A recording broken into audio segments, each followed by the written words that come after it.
What's up, everybody? I'm Chase Lee reporting for DallasMoviescreenings.com, and I got another movie to review for you guys, and that would be Pacific Rim Uprising. I don't know what that was, but you get the drift. All right, so the first Pacific Rim came out in 2013, directed by Guillermo del Toro, and I really enjoyed it. I thought it was just a nice, fun robots versus monster movie. Yeah, sure, characters were dumb, story was kind of dumb, but it looked nice. It was really cool, and then it's just one of those films that Guillermo del Toro put a lot of effort into. You could definitely tell he loves making movies like that, and he really gave it his all. I enjoyed it. So I was looking forward to a sequel, but not really, because when I saw the trailers to this, they were kind of underwhelming. I was like, oh no, looks a little too CGI, looks a little too fake, doesn't really have any style to it.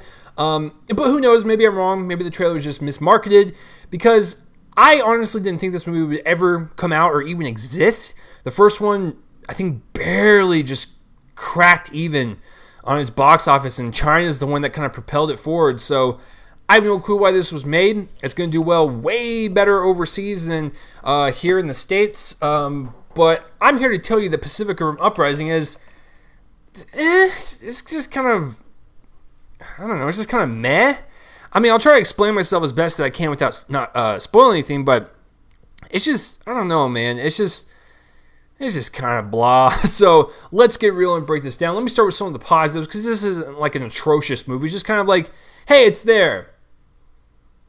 All right, so one of the positives that I do like is John Boyega. He is charming. He is likable. He has a wonderful screen presence. He is going to be a bigger movie star than most of the people in this movie. And it's not just because he's in Star Wars. He's a great actor, and he can really come across as like, he's just a very charismatic dude, really carry a movie forward that is a non-Star Wars IP. And so this kind of showcased that. I believed every single thing he was doing, and that's also, his performance and characters here and there, but him in general, he was one of the forefront people in this movie, not only acting-wise, but producing-wise, and I think if he was not in this movie would not do well at all.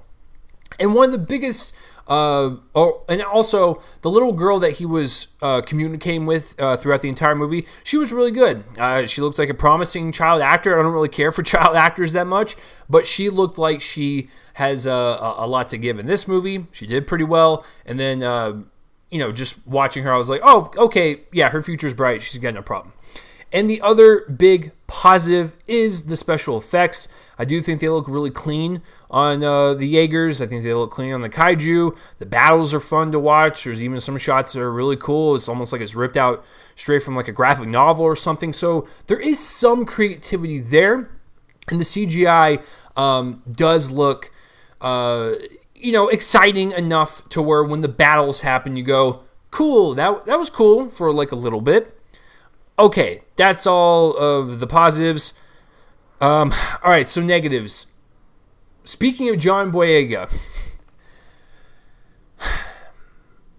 there are some lines in this movie that make him look like an amateur actor. And it has to do with some of the humor. It has to do with some of the story beats. He's good in the movie. He's fine. But there are just some lines of dialogue or just make him look really bad. And that's one of the major complaints is the humor. The humor does not work. The humor is forceful. He has most of the comedic lines. So does Scott Eastwood. We'll get to that in just a second.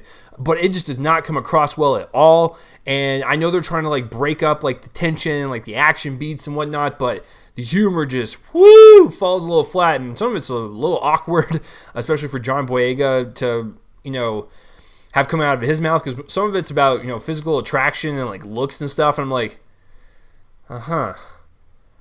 okay, I'm not buying it, but thanks. All right, so the humor's number one, but that's like least of anyone's worries. Number two is the acting. Everyone besides John Boyega is like, and the little girl, kind of mediocre to kind of bad. It's just Scott Eastwood. Okay, I'm sorry. I have yet to see a film with him in it that I actually go, hey, Clint Eastwood's son was good. It hasn't happened yet. And I don't know if he just doesn't have like that presence of an actor, but it just seems like he's always uncomfortable reading lines. I don't know what it is.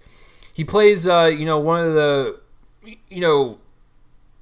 people at the pilot academy or whatever teaching, recruits. And it's just, I never believed 1 second that he was in this movie, acting as this character. It was just Scott Eastwood just trying to read lines as best as he could, and some of the awkward was just as awkward as John Boyega's. It's not good. The pilots in the movie that aren't the little girl, everyone else, just, where do they find these kids? Like, none of them felt like they were in this movie at all. They were just, like I said, it was just like a table read. I didn't believe once that they were in the movie, that they were just trying too hard, and it did not work. And on top of that, their characters were so thinly written. Like, why were they there? To operate other Jaegers. That was it. No one cared what would happen to them. There's no risk involved. It was just kind of like, oh, some of them might live. Oh, some of them might die. I don't care. And a couple other ancillary characters that literally will pop up on screen for a couple minutes and kind of go away, and you're like, what was the point of you being there? Okay, and this bleeds off into probably one of the worst things about this movie. I'm not going to say who it is, but I'm just going to say some characters come back from the first one. The antagonist of this film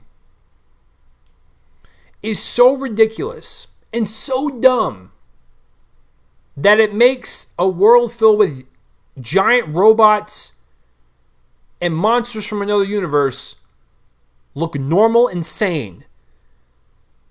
I don't understand why they went this route with the antagonist. It's so bizarre and so weird, and it doesn't fit in this movie. And a lot of people in my audience were laughing. It comes across as comedic, and it shouldn't.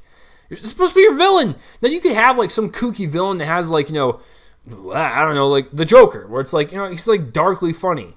But you understand his message, you understand his threats. Like, he's still, intimidating, but he's still slightly amusing because of the clown makeup. But like, when you see it, you'll know what I'm talking about. You're like, why are they going this route? They're making this actor go through hell.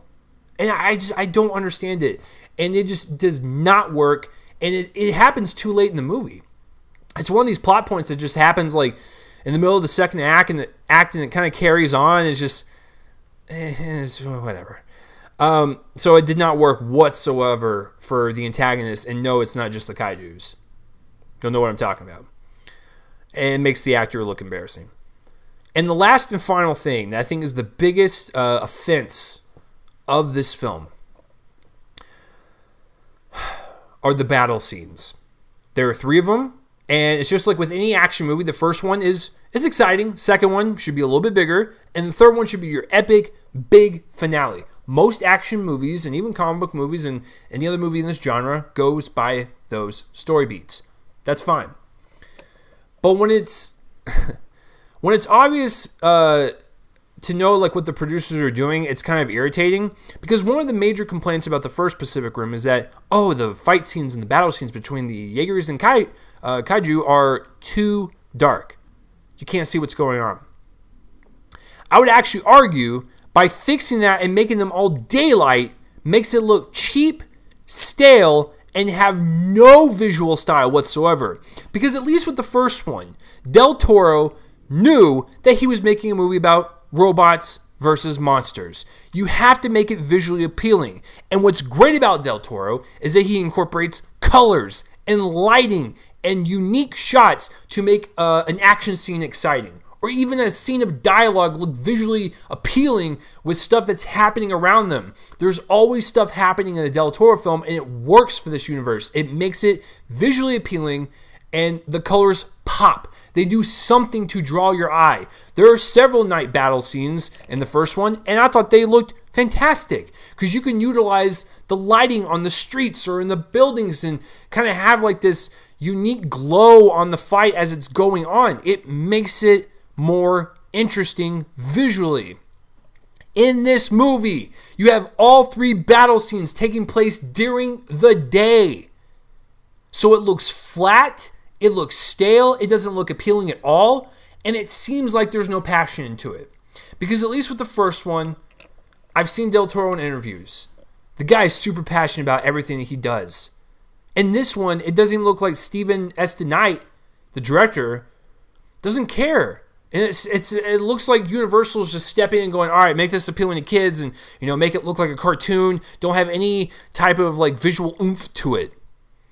So the battle scenes are repetitive and they're boring. And it's just, when you have the same stuff over and over again, it's like, okay, I get it. And when it's all during the daylight, it makes the CGI look a little, like I said, a little cartoony.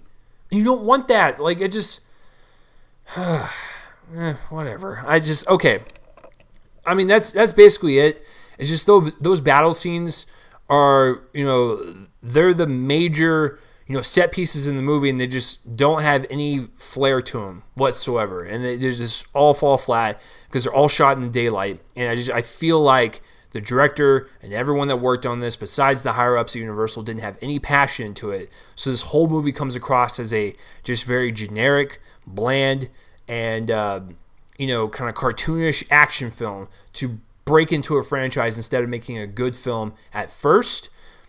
Like I said, some interesting stuff with Boyega's character. He's the son of Idris Elba from the first movie, and like I said, some of the visuals are good, some of the battle scenes are cool, but you can only go so far to make it, it's just a dumb movie about robots fighting monsters, nothing else matters. Watch the first one again. Poster's right there. I like the first one. It's got some type of style to it. This one does not, and it's super underwhelming. I don't know. This movie's probably going to do worse than the first one box office-wise, but I can't really recommend this, and I even saw it at an IMAX screening, so even at IMAX, it still was boring to watch in some parts. So I'm going to give Pacific Rim Uprising a C-. So what did you guys think of it? Did you like the first one? Have you even heard of this one? Comment in the place below my face and let me know. And as always, guys, I'm Chase Lee reporting for DallasMovieScreenings.com, and tune in next time for whatever I review next. I will see you guys later.